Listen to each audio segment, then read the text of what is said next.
Eto na, hinahanap mo ba yung classic taper or yung traditional na taper? Okay, ipapakita ko sa inyo kung paano gagawin natin yung classic taper para sa kanya.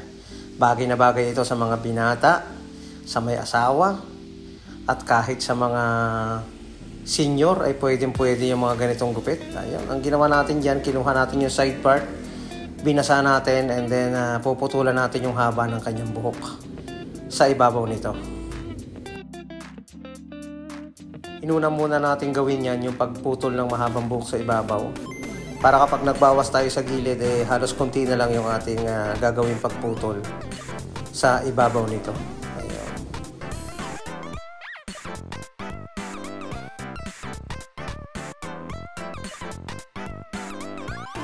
Saka syempre yung gilid, bawasan na rin natin yung haba ng gilid. Para makita natin yung ipoporma natin sa pinakang ibabang bahagi nito, yung pagbawas sa ilalim.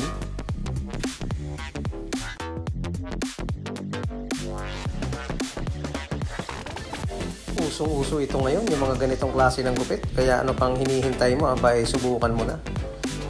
Gumamit tayo dyan ng number 2 na clipper guard sa gilid.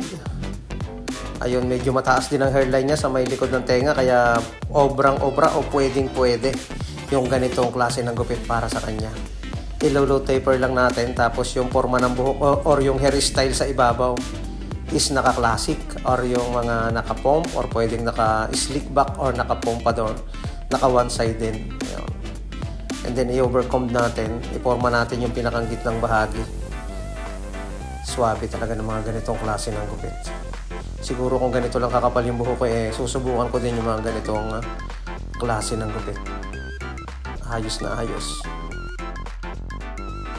Well, next natin ang paggamit ng trimmer, and then ipisa natin yung patilya. Huwag natin tataasan para hindi tumaas yung pagkaka-taper natin. Pudpud lang ng kaunti, gawa tayo ng pinakang line sa may likod ng tenga, and then nipisa natin yung parting likod, mababa pa rin. Dapat kontrolado yung paghagod ng ating trimmer. CC motion din natin yan. Sa ganito kaninipis ay kayang-kaya ng trimmer natin yan, hindi yan mabubulunan. Basta make sure matalas yung ating gagamitin na trimmer. Then lagyan natin ng lines para lumabas yung pag-shadow ng ating gupit na ginagawa. Ayun. Subukan mo na at nakikita ko na yung resulta nito. Okay na okay para sa yung buhok.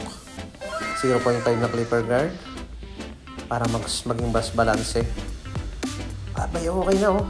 Ang ganda na ng forma. Basain, bago ahitan, at iporma natin ng mas maayos para maging mas malinis yung gupit na ating ginawa.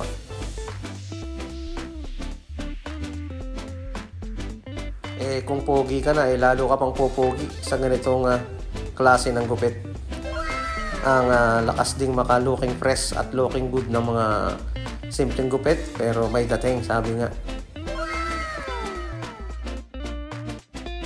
Tsaka pag inaahitan yung gilid, lumalabas or lumulutang yung lines, mas maganda yung resulta kapag nalilinis natin yung pinakang gilid nito.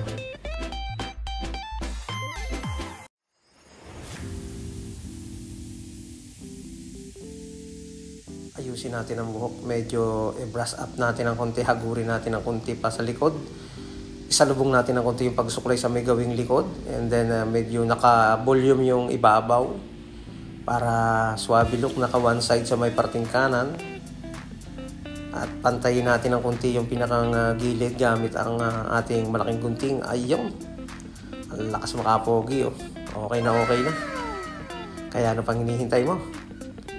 Magpagupit ka na. Subukan mo ng mga ganito. Bagay ito kahit anong shape ng inyong ulo. Pwedeng pwede yung ganitong gupit.